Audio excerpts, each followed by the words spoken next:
So after you've been using FastDraw for quite some time, you'll start to realize that you'll have a few series that you might not need. So I have blob and baseline, I have slob and sideline, but they're the same thing. Sideline and slob, and obviously baseline and blob. You'll also notice that you'll have teams that you don't need. So I've got team 2, 3. I've got no players for team 2 and 3, and even team 4 really. So there's a couple of ways we can do this. We can get into team 4 from the drop-down menu, and we can go team, delete current team, which is set up as team 4, and we'll just delete. So now it's no longer in there.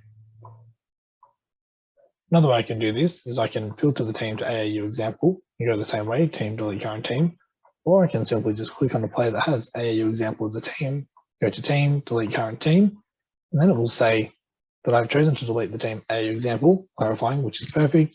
The team has 2 plays, so you can see here. What would you like to do? We can delete the plays with the team, or we can move the players to a different team. So let's just move them to FastDraw demo. Okay. Now we'll find that we don't have AAU example anymore, but we do have FastDraw demo.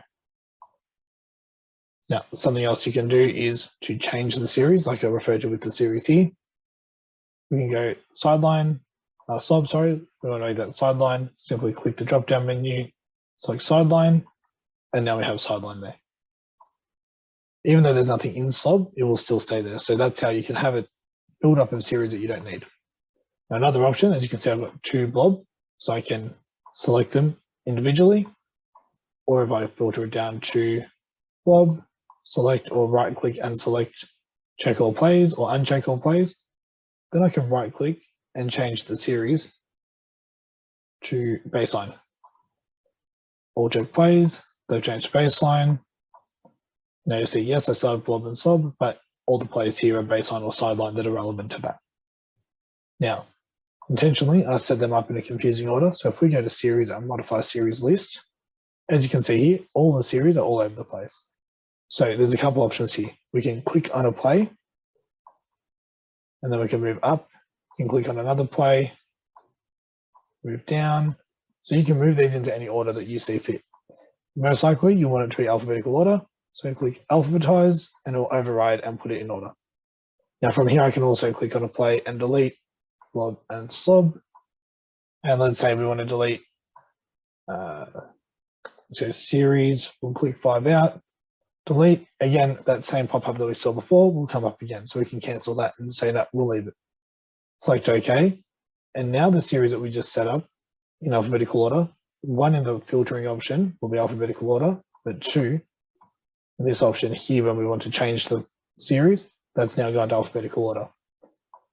Now with teams, I'd already done that, but if we were to create a new team, by default, it will keep going to the bottom of the list. So the more times you add a new team or a series, you'll have to go through and manually update that. Now I touched on it briefly as we went through this, but to filter, you can click on any of these drop-down menu. And if we say anything from Playbank or from FastDraw Demo, that will come up. I can filter it further by season, different teams, different series, or different series and different seasons. So depending on what you have and how many you have, you can filter down in various ways. Now here, if I search for box in the play name, box will come up. If I search for horns, anything that has horns in the name will come up. If I search for horns 4, horns 45 will come up, but horns 54 won't. So it's not going to register part words, it will only register in order, like most search boxes will. However, if we use this larger search bar at the top and search for horns, not only will you see horns, any players, that have horns in the play name, you'll also see some plays that don't make sense why you'll have horns and them coming up in the search. Now, if we look at motion, can flow out of horn set. So horns being the play notes, will trigger that. Box and 14, if no shot, or if not shot option, so that should be if no shot, flow into horn series. So horns has been triggered by that search. So you'll see that when you search in this large search box, anything in the play notes, frame description, or the play name itself will be found. However, if you search for out, 5 out only comes up because can flow out of horn set. If we note can flow into horn set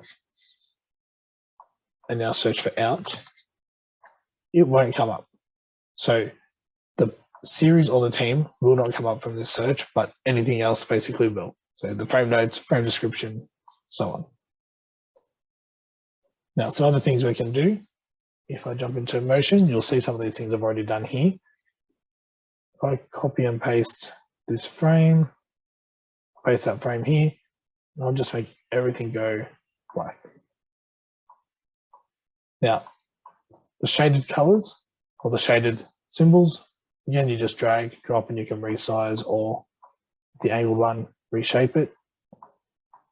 To change colors, simply click on the action or the shading or whatever you'd like to change color, and you can click red. Now it's gone to red because it's shading, it's more of a faded pink, but you'll see that there. Now there's a lot of lines going on here, which you can see on this one. All I did was I created one screen in black as normal, and then one cut in black. Now what you'll notice is this doesn't actually have an arrowhead. So what I did was I created a straight with a curve, and then I went in and I went to arrowhead off so that there was no end. Now I did that specifically so that we can have this action showing one is going to pass and cut, pass and screen away, sorry. 3 is going to come off the screen. Now, if 3 goes to the basket, you might want 1 to pop out. So I held Control, and say I've selected 2 different ones, go to color and click blue. So now we have, if 3 goes to the basket, 1 pops out. On the flip side, if we select the other actions and we make that red, now we have a different option. So now if 3 pops towards the ball, then 1's going to dive to the basket. So you can show options within your play in that way there. Another way some people would use this is, sorry, let's get the ball back there, is some people like to have player 1 being blue. Some people like to have anything that player 2 does movement-wise be red. You know, player 5 might be green, and player 4 might be yellow. Now, it's a bit hard to see on this, so you might want to change the background to be the court. So if we go to Edit Basketball Court, if we go to View and View Court Background, you'll see that down. It's a bit easier to read that there. Now, that's just one option again with the colors, but you can see you have different options that you can do. Now, to copy a play, right-click, copy a play to, you can copy it to the same team. So let's say all this is the same, but instead of the next passing cut, you might make that a passing cut through. Simply copy play to this team. Motion, and you might go motion through and say, okay. Now we'll have motion through, and we can easily change that to curl away. So you can easily set this up however you like to show your team different options, or you might have decided, no, we don't need that. Right click, delete. You can right click and copy this and say, this is something I run with my high school team and I want to use it with an AAU team. I can then go and pick my AAU team. Now, so you have different options in how you can copy plays and what purpose that's for. You also have the option if, so horns double away. So horns double away, you'll see ball goes right, pass to the right, and then these post players 4 and 5, they're screening to the left.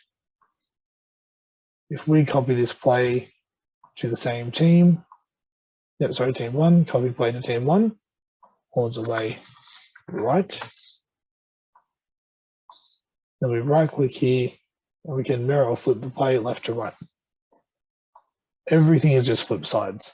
So now we're going to the left, screens to the right. Now the one thing that you might not notice at first, but it does change, is 2 and 4 start on the left, the other side on the right, because everything has been flipped.